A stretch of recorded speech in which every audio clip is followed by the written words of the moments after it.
बिहारी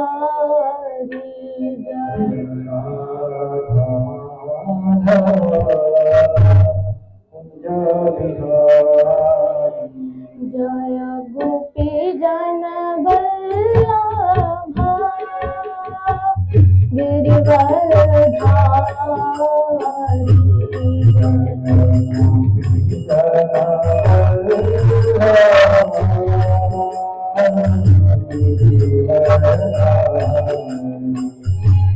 यशोदानन्दना व्रज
भागवत महापुराण की। हरे कृष्ण। नमोऽयं विष्णुपादाय कृष्णप्रेष्ठाय भूतले श्रीमते भक्तिवेदांत स्वामीति नामिने। नमस्ते सारस्वती देवे गौरवाणी प्रचारिणे निर्विशेष शून्यवादी पाश्चात्यदेशतारिणे। नमोऽयं विष्णुपादाय कृष्णप्रेष्ठाय भूतले श्रीमते राधा गोविंद गोस्वामीति नामिने। नमस्ते सारस्वती देवे गौरवाणी प्रचारिणे निर्विशेष शून्यवादी ग्राम्य जन निस्तारिणे। वन्देऽहं श्रीगुरो श्रीयुतपदकमलं श्रीगुरून् वैष्णवांश्च श्रीरूपं साग्रजातं सहगणललिता श्रीविशाखान्वितांश्च श्रीचैतन्यमनोभीष्टं स्थापितं येन भूतले स्वयं रूपः कदा मह्यं ददाति स्वपदान्तिकम्। जय श्री कृष्ण चैतन्य प्रभु नित्यानंद श्री अद्वैत गदाधर श्रीवासादि गौर भक्त वृंद। हरे कृष्णा कृष्णा कृष्णा हरे हरे, हरे राम राम राम हरे हरे। हरे कृष्णा। तो आप सभी बहुत भाग्यशाली हैं कि आप लोग भगवान की कथा सुन रहे हैं। विगत 4 दिनों से आज आपका 5वां दिन है। तब ये जो मूल्य भागवत है या फिर कथा है, ये जो भक्तों की कथा है, इन भक्तों की कथा से ही भक्तों का उद्धार हो जाता है। क्योंकि भगवान के जो प्रिय वैष्णव होते हैं उनके नाम लेने से ही उद्धार हो जाता है। इसको ही भगवान कहते हैं, जो इतने दयालु होते हैं कि वह अपने भक्तों को ही अपना पद दे देते हैं। जो उनको प्रेम में बांध लेता है और जो उनको अपनी भक्ति में बांध लेता है, भगवान उनको अपना पद देने के लिए भी तैयार हो जाते हैं। तो मैं आप सबके तरह ही एक भाग्यशाली भक्त की कथा सुनाना चाहता हूँ। 15 मिनट बस आपकी कथा सुनाने के बाद में थोड़ा पिताजी अभी सुनाएंगे। आप लोग अभी भ्रमित हो रहे होंगे कि मैं कथा करूंगा या फिर पिताजी कथा करेंगे। तब मैं बस 15 मिनट के लिए ही मंच पे बैठा हुआ हूँ, उसके बाद पिताजी आपके लिए कथा करेंगे। तब आप लोगों के तरह ही एक वैष्णव थे। जैसे वह एक समय की बात है, पुलस्त ऋषि नामक एक ऋषि गिरियों के राजा, पहाड़ों के राजा द्रोणगिरी के पास पहुंचे। उस समय वह शिव जी के बहुत अच्छे भक्त थे, बहुत शुद्ध भक्त थे, और वो जितने शुद्ध थे उतने वो श्राप देने में भी शुद्ध थे। जितनी जल्दी उनको क्रोध आता था वो उतने जल्दी श्राप दे देते थे। उसी प्रकार जब वो गए उधर, उन्होंने उनसे कहा कि मुझे आपका पुत्र गोवर्धन जी को लेके जाना है, क्योंकि मैं आपके पुत्र को लेके जाना इसलिए चाहता हूँ कि आपके पुत्र बुद्धिमान एवं शुद्ध हैं और पवित्र हैं। जब मैं उनको पवित्र धाम काशी में ले जाना चाहता हूँ। जब यह बात द्रोणगिरि ने सुनी, तब वह बहुत ज्यादा पश्चाताप करने लगे। वो बहुत ज्यादा निराश हो गए कि उनके पुत्र को उनसे छीना जा रहा है। जैसे दशरथ जी भी निराश हो गए थे जब विश्वामित्र जी उनके पुत्र श्री राम को लेके जाने वाले थे। उसी प्रकार किसी पिता से अपने पुत्र को मांगा जाए वो हमेशा निराश ही होगा। जब उन्होंने यह बात सुनी, गोवर्धन जी ने यह बात सुनी, तब वह जान गए, वो बुद्धिमान थे। उन्होंने कहा अगर इन्होंने मना किया तब यह ऋषि उनको श्राप दे देंगे, और ये श्राप देंगे तो श्राप इतनी जल्दी जाएगा नहीं। फिर उन्होंने उनसे जाकर कहा कि मैं आपके साथ जाने के लिए तैयार हूँ, परंतु एक शर्त में, कि मैं छोटा हूँ तो आप मुझे अपने कंठ में बैठा के लेके जाएंगे, और आपने जहां पर भी मुझे बैठा दिया मैं उधर ही हमेशा के लिए बैठ जाऊंगा। जब उन्होंने यह बात मानी, उन्होंने यह बात मान को उनको चलना शुरू किया। धीरे धीरे कर करके वो जैसे ही ब्रजधाम वृंदावन में प्रवेश किए, तब उस समय उन्होंने सोचा, गोवर्धन जी ने, कि इधर परम आराध्य, इस सृष्टि के विजेता इधर जन्म लेने वाले हैं। उस समय लगभग त्रेता युग से पहले की बात है यह, तब वो द्वापर युग में जन्म लेने वाले हैं, तो मैं इधर से क्यों जाऊं। उसी समय ऋषि जी को लघु शंका आई और वो भूल चुके थे, वो उन्हें उधर ही बैठा के चले गए। और जब वो अपना संध्या क्रिया करके आए, तब उस समय उन्हें पता चला, वो उनको उठाना चाहते थे लेकिन वो परंतु उठ नहीं पा रहे थे। उस समय के बाद उन्होंने कहा कि मैंने आपसे शर्त कही थी कि आप जब मुझे यहाँ पर बैठा देंगे, जहाँ पर भी बैठा देंगे, मैं उधर ही हमेशा के लिए रह जाऊंगा। जब उन्होंने यह बात सुनी, उन्होंने क्रोध में आके ये श्राप दे दिया कि तुम हर दिन एक तिल के समान जमीन के अंदर घुसोगे। उनको पश्चाताप नहीं हुआ, गोवर्धन जी को पश्चाताप नहीं हुआ। फिर ऋषि को पश्चाताप होते हुए उन्होंने कहा कि मैंने आपको गलती से श्राप दे दिया, मैं कुछ श्राप तो वापस नहीं ले सकता, परंतु मैं आपको एक वरदान देता हूँ कि कलयुग के पश्चात भगवान ही आपका उद्धार करेंगे। तब उन्होंने जब यह सुना तो वह बहुत ज्यादा प्रसन्न हुए। उसके बाद कुछ समय बाद त्रेता युग आया। श्री राम जी जब अपना राम सेतु बनवा रहे थे, उसी समय उनको पत्थरों की जरूरत थी क्योंकि राम सेतु पत्थरों से बना हुआ था। उसी समय हनुमान जी ने उड़ान भरी जय श्री राम नाम लेके, और उसी समय जब वो उधर पहुंचे, जब वो गोवर्धन जी के पास पहुंचे, जब उन्होंने गोवर्धन जी को कहा कि मैं आपको ले जाना चाहता हूँ श्री राम जी के चरणों की सेवा करने के लिए, तब उन्होंने प्रसन्नता से उनको दे दिया कि मैं जाऊंगा। जब वो आधे रास्ते में उनको ले गए, तब उन्हें पता चला कि पुल तो बन चुका है, अब वो कहाँ पर रखेंगे उनको। तो उन्होंने उनको वृंदावन वापस रखा और उनसे कहा कि आप निराश ना होइए, आपके लिए ही भगवान श्री कृष्ण द्वापर युग में कृष्ण रूप धारण करके आपके ऊपर लीला करेंगे, आपके अगल बगल लीला करेंगे। तब वो इतनी प्रतीक्षा कर रहे थे, वो इतनी प्रतीक्षा कर रहे थे। कुछ समय बाद जब द्वापर युग आया, द्वापर युग जब जब द्वापर युग खत्म होने वाला था, विनाश होने वाला था जब द्वापर युग का, उसी समय भगवान श्री विष्णु ने कृष्ण रूप धारण किया जेल में और गोकुल जा पहुंचे। जैसे जैसे काल बढ़ा आगे, भगवान बड़े हुए, उसी प्रकार धीरे धीरे करके उन्हें पहले गाय के बछड़ों को चराने के लिए भेजा गया, फिर गाय को भेजना गया। जब वो धीरे धीरे बड़े हुए तो उन्होंने लीला भी करना शुरू की, जैसे माखन चोरी लीला, खेल कूद लीला, दूसरों का भोजन खाते थे उसी प्रकार, और गोपियों को छेड़ते थे। ये धीरे धीरे लीला करते गए। तो वो गोवर्धन जी के अगल बगल ही करते रहते थे क्योंकि उनको पता था कि ये मेरा भक्त है जो इतनी ज्यादा प्रतीक्षा कर रहा था मेरे लिए, और इसके भाग्य तब मुझे खोलने पड़ेंगे। जैसे आपके भाग्य खुले हुए हैं, आप भगवान की कथा सुन रहे हैं, तब इससे बड़ा भाग्य और क्या हो सकता है। जैसे ज्यादा आपको पैसे मिल जाए, लेकिन ये भाग्य नहीं होता। भगवान की भक्ति और भगवान का कथा अगर आपको सुनाई दे, यह बहुत बड़ा भाग्य होता है। जब ये हुआ तो भगवान थोड़े बड़े होते गए। जब भगवान 7 वर्ष के हुए थे, उसी समय कुछ महापुरुष और कुछ ज्ञानी और कुछ महात्मा यज्ञ कर रहे थे। जब उन्होंने ये सुना कि ये यज्ञ किस चीज के लिए हो रही है, जब उन्होंने अपने नंद महाराज जी से, नंद बाबा से पूछा, तब उन्होंने कहा कि हम हर साल यज्ञ इंद्रदेव के लिए करते हैं ताकि वो हम पे बारिश करें और हमारी फसल खिले। जब उन्होंने यह सुना, तब वह आए और सबको बुलाया और कहा कि इंद्रदेव का तो कार्य यह है कि वो बारिश करे, लेकिन जो पानी वो बरसाते हैं, जो जल वो बरसाते हैं, जो तूफान वो लाते हैं, वो सब तो भगवान श्री विष्णु का है।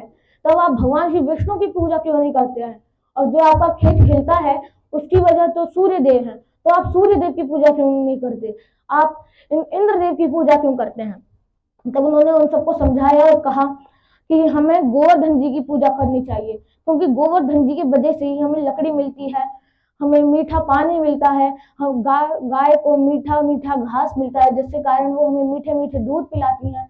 जब उन्होंने इस प्रकार कहा, तब सारे ब्रजवासी धीरे धीरे गए और गोवर्धन जी के अगल बगल परिक्रमा करने लगे और पूजा करने लगे। तो मैं उसके समक्ष एक उसके भाव के स्पष्ट यहाँ पे सामने एक भजन रखना चाहता हूँ। श्री गोवर्धन महाराज महाराज, तेरे माथे मुकुट विराज रयो। श्री गोवर्धन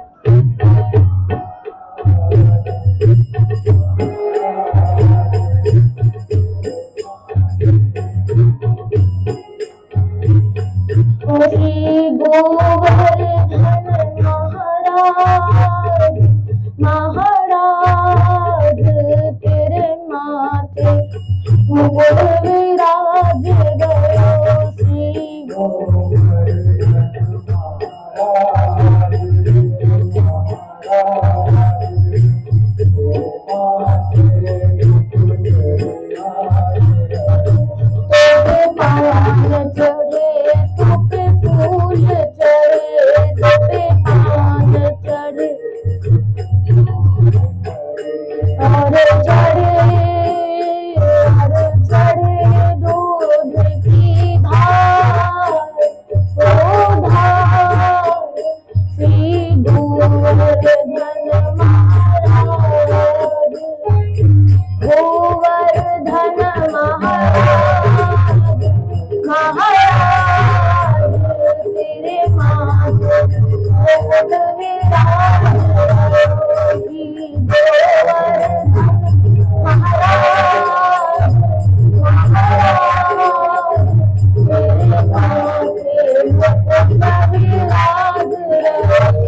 में कंठा सोय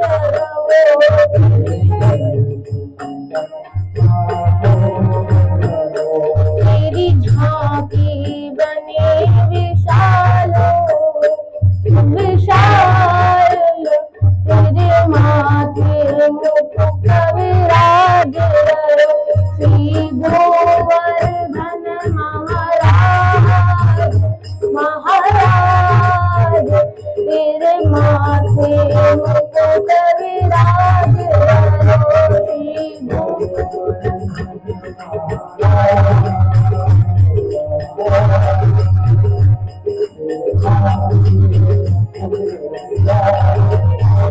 तेरी सास कोस की परिक्रमा तेरी सास कोस की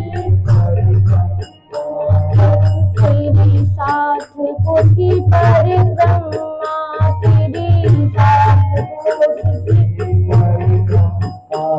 चकलेश्वर है विश्राम विश्राम श्री गोवर्धन महाराज तेरे माथे मुकुट विराज श्री गोवर्धन महाराज महाराज तेरे माथे मुकुट विराज श्री गोवर्धन महाराज महाराज तेरे माथे मुकुट विराज श्री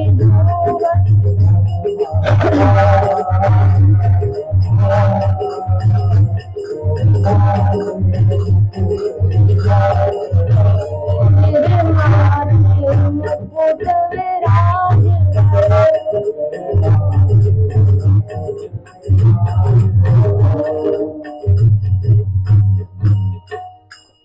इसी प्रकार जब उनकी पूजा की जा रही थी उसी समय जब इंद्र जी को पता चला कि यह लोग मेरी पूजा नहीं कर रहे, यह लोग गोवर्धन जी की पूजा कर रहे हैं, उन्होंने क्रोध में आके अपने सैनिकों को और अपने सेनापति को यह आदेश दे दिया कि जाओ और राजधान डुबा के आ जाओ।